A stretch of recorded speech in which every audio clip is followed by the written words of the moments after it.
हर नਵੇਂ दिन ਦੇ ਨਾਲ ਤੇ ਨਵੇਂ ਸਾਲ ਦੇ ਨਾਲ ਹਰ ਇੱਕ ਬੰਦਾ ਅਰਦਾਸ ਕਰਦਾ ਹੈ, ਦੁਆ ਮੰਗਦਾ ਹੈ ਕਿ ਸਾਡੀ ਜ਼ਿੰਦਗੀ ਦੇ ਵਿੱਚ ਖੁਸ਼ੀਆਂ ਆਉਣ। ਪਰ ਕੀ 2021 ਸੁਮੇਧ ਸਿੰਘ ਸੈਣੀ ਦੀ ਜ਼ਿੰਦਗੀ ਦੇ ਵਿੱਚ ਖੁਸ਼ੀਆਂ ਲੈ ਕੇ ਆਵੇਗਾ ਜਾਂ ਫਿਰ ਨਹੀਂ? ਦ ਖਬਰਸਾਰ ਚੈਨਲ ਦੇਖ ਰਹੇ ਸਾਰੇ ਹੀ ਦਰਸ਼ਕਾਂ ਦਾ ਸਵਾਗਤ ਹੈ। ਮੈਂ ਹਾਂ ਤੁਹਾਡੇ ਨਾਲ ਠਾਕੁਰ ਅਮਨਦੀਪ ਸਿੰਘ। ਬਲਵੰਤ ਸਿੰਘ ਮੁਲਤਾਨੀ ਕੇਸ ਦੇ ਵਿੱਚ ਸੁਪਰੀਮ ਕੋਰਟ 'ਚ ਸੁਣਵਾਈ ਹੋਈ ਕਿ ਕੁਛ ਖਾਸ ਰਿਹਾ ਜਾਣਾਂਗੇ। ਸਾਡੇ ਨਾਲ ਪੀੜਤ ਪੱਖ ਦੇ ਵਕੀਲ ਐਡਵੋਕੇਟ ਪ੍ਰਦੀਪ ਵਿਰਕ ਮੌਜੂਦ ਨੇ, ਗੱਲਬਾਤ ਕਰਾਂਗੇ। ਸਰ ਬਹੁਤ ਸਵਾਗਤ ਹੈ ਖਬਰਸਾਰ ਤੇ।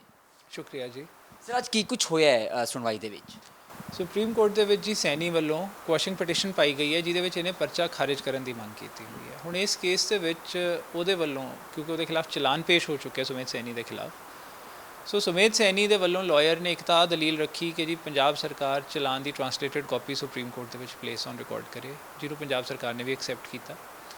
ਦੂਜਾ ਉਹਨਾਂ ਨੇ ਇਹ ਕਿਹਾ ਸੀ ਸੈਣੀ ਦੇ ਲਾਇਰ ਨੇ ਕਿ 22 ਜਨਵਰੀ ਡੇਟ ਹੈ ਟ੍ਰਾਇਲ ਕੋਰਟ ਦੇ ਵਿੱਚ, ਸੋ ਉਸ ਕੇਸ ਦੇ ਵਿੱਚ ਸੁਮੇਧ ਸਿੰਘ ਸੈਣੀ ਨੂੰ ਥ੍ਰੈਟ ਪਰਸੈਪਸ਼ਨ ਕਰਕੇ ਐਗਜ਼ੈਂਪਸ਼ਨ ਦਿੱਤੀ ਜਾਵੇ, ਉਹਨੂੰ ਅਪੀਅਰ ਹੋਣ ਦੀ ਲੋੜ ਨਾ ਹੋਵੇ, ਥਰੂ ਲਾਇਰ ਪੇਸ਼ ਹੋਵੇ।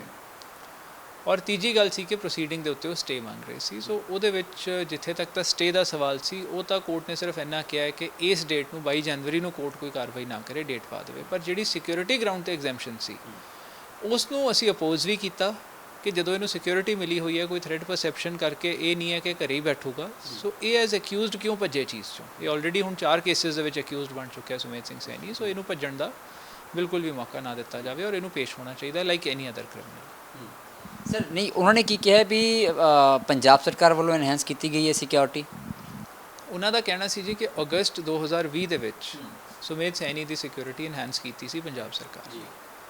ਹੁਣ ਸਾਡਾ ਇਹ ਕਹਿਣਾ ਸੀ ਕਿ ਜਦੋਂ ਸਪਟੈਂਬਰ ਦੇ ਵਿੱਚ ਇਹ ਸਿਕਿਉਰਿਟੀ ਛੱਡ ਕੇ ਭੱਜਿਆ ਹੈ, ਸੋ ਇਹਨੂੰ ਸਿਕਿਉਰਿਟੀ ਦੀ ਕੀ ਲੋੜ ਹੈ? ਦੂਜੀ ਗੱਲ ਸਿੰਪਲ ਜੀ ਚੀਜ਼ ਹੈ ਕਿ ਜੇ ਸਿਕਿਉਰਿਟੀ ਥ੍ਰੈਟ ਪਰਸੈਪਸ਼ਨ ਹੈ ਵੀ ਸਿਕਿਉਰਿਟੀ ਇਹਨੂੰ ਦਿੱਤੀ ਹੋਈ ਹੈ, ਇਹ ਤਾਂ ਨਹੀਂ ਕਿ ਸਿਕਿਉਰਿਟੀ ਤੋਂ ਬਿਨਾਂ ਮੂਵ ਨਹੀਂ ਕਰ ਸਕਦਾ। ਸਿਕਿਉਰਿਟੀ ਲੈ ਕੇ ਕੋਰਟ 'ਚ ਆ ਜੇ, ਇਹ ਥੋੜੀ ਹੈ ਕਿ ਘਰੇ ਹੀ ਬੈਠਾ ਰਹੂਗਾ ਸਿਕਿਉਰਿਟੀ ਗਰਾਊਂਡ 'ਤੇ ਕਿ ਮੈਂ ਘਰ ਹੀ ਬੈਠਾ। ਇਹਦੀ ਸਿਕਿਉਰਿਟੀ ਤਾਂ ਨਹੀਂ ਦਿੱਤੀ ਸੀਗੀ ਵੀ ਵਧਾਈ ਸੀ ਵੀ ਅੰਡਰ ਸਿਕਿਉਰਿਟੀ ਭੱਜਣਾ ਸੌਖਾ ਹੋ ਜਾਵੇ? ਨਹੀਂ, ਸਿਕਿਉਰਿਟੀ ਤਾਂ ਛੱਡ ਕੇ ਭੱਜਿਆ। ਹੁਣ ਤੁਸੀਂ ਆਪ ਵੇਖੋ, ਦਿੱਲੀ ਟ੍ਰਾਇਲ ਕੋਰਟ ਦੇ ਵਿੱਚ ਇਹ ਪੇਸ਼ ਨਹੀਂ ਹੁੰਦਾ ਕਹਿ ਕੇ ਕਿ ਜੀ ਮੈਂ ਚੰਡੀਗੜ੍ਹ ਬੈਠਾ, ਥ੍ਰੈਟ ਪਰਸੈਪਸ਼ਨ ਹੈ। ਉਸੇ ਟਾਈਮ ਦਿੱਲੀ ਬੈਠਾ ਹੋਇਆ ਹੈ, ਦਿੱਲੀ ਟ੍ਰਾਇਲ ਕੋਰਟ 'ਚ ਪੇਸ਼ ਨਹੀਂ ਹੋ ਰਿਹਾ, ਔਰ ਇੱਥੇ SIT ਕੋਲ ਪੇਸ਼ ਨਹੀਂ ਹੋ ਰਿਹਾ ਕਹਿ ਕੇ ਮੈਂ ਦਿੱਲੀ ਬੈਠਾ। ਦਿੱਲੀ ਬੈਠ ਕੇ ਚੰਡੀਗੜ੍ਹ ਬਹਾਨੇ ਮਾਰਦਾ, ਚੰਡੀਗੜ੍ਹ ਬੈਠ ਕੇ ਦਿੱਲੀ ਬਹਾਨੇ ਮਾਰੀ ਜਾਂਦਾ।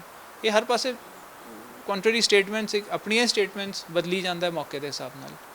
ਸੋ ਸਿਕਿਉਰਿਟੀ ਜਿਸ ਇਨਸਾਨ ਨੂੰ ਮਿਲ ਗਈ, ਜੋ ਆਹ ਕਵੇ ਜੀ ਮੈਂ ਡਰਦਾ ਘਰ ਹੀ ਬੈਠਾ, ਤੁਸੀਂ ਆਪ ਦੇਖ ਲਓ ਸਿਕਿਉਰਿਟੀ ਤਾਂ president of India, prime minister of India ਨੂੰ ਵੀ ਮਿਲੀ ਹੁੰਦੀ ਹੈ, ਪਰ ਇਹ ਥੋੜੀ ਕਿ ਮੂਵਮੈਂਟ ਆਪਣੀ ਰੋਕ ਦਿੰਦੇ ਆ। ਸੁਮੇਧ ਸੈਣੀ ਐਜ਼ DGP ਇੰਨਾ ਜਿਹਾ ਡਰਪੋਕ ਸੀ ਕਿ ਡਰਦਾ ਕਿਤੇ ਨਿਕਲਿਆ ਹੀ ਨਹੀਂ ਆਪਣੇ ਦਫ਼ਤਰੋਂ ਬਾਹਰ ਜਾਂ ਆਪਣੇ ਘਰੋਂ ਬਾਹਰ, ਤੇ ਘਰੋਂ ਦਫ਼ਤਰ ਵੀ ਨਹੀਂ, ਇਹਦਾ ਮਤਲਬ ਜਾਂਦਾ। ਹੋ ਸਕਦਾ ਡਰ ਹੁਣ ਤੁਹਾਡੇ ਕਰਕੇ ਹੋ ਗਿਆ ਹੋਵੇ।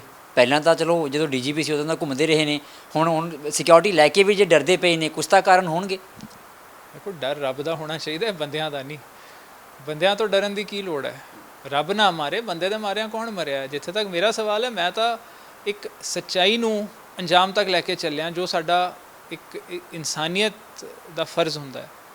ਇੱਕ ਇਨਸਾਨ ਹੁੰਦਿਆਂ ਇੱਕ ਹੈਵਾਨ ਨੂੰ ਉਹਦੇ ਪਾਪਾਂ ਦੀ ਸਜ਼ਾ ਦਿਵਾਉਣੀ ਸਾਡਾ ਫਰਜ਼ ਹੈ। ਮੈਂ ਉਸ ਰਾਹ 'ਤੇ ਚੱਲਿਆ ਜਿਹੜਾ ਸਾਡੇ ਗੁਰੂਆਂ ਨੇ ਵੀ ਕਿਹਾ। ਗੁਰੂ ਸਾਹਿਬ ਨੇ ਕਿਹਾ ਹੈ ਨਾ ਕਿ ਜੇ ਤੋ ਪ੍ਰੇਮ ਖੇਲਣ ਕਾ ਚਾਓ, ਸਿਰ ਤਰ ਤਲੀ ਗਲੀ ਮੁਰੀਆ, ਇਸ ਮਾਰਗ ਪੈਰ ਧਰੀ ਜੇ, ਸਿਰ ਦੀ ਜੇ ਕਾਣ। ਕਿ ਜਦੋਂ ਸਾਨੂੰ ਤਾਂ ਉਸ ਕਮਿਟਮੈਂਟ ਦੇ ਨਾਲ ਲੜਨਾ ਹੈ ਔਰ ਇਹੋ ਜਿਹੀ ਤਸ਼ੱਦਦ ਦੀ ਉਹਨੂੰ ਸਜ਼ਾ ਦਿਵਾਉਣੀ ਹੈ।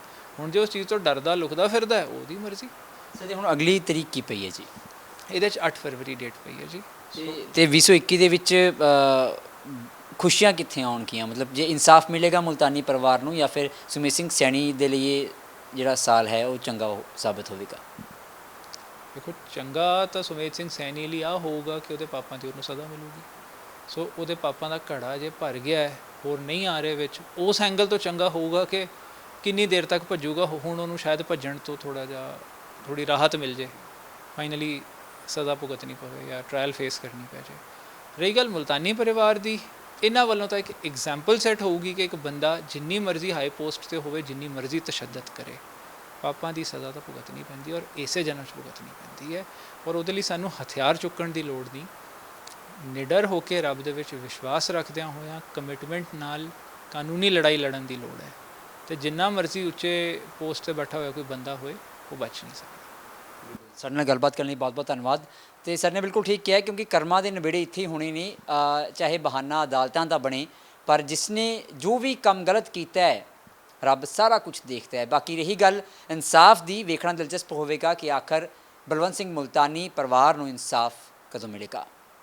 कैमरा पर्सन मनोज के नाल ठाकुर अमनदीप सिंह, द खबरसार, चंडीगढ़।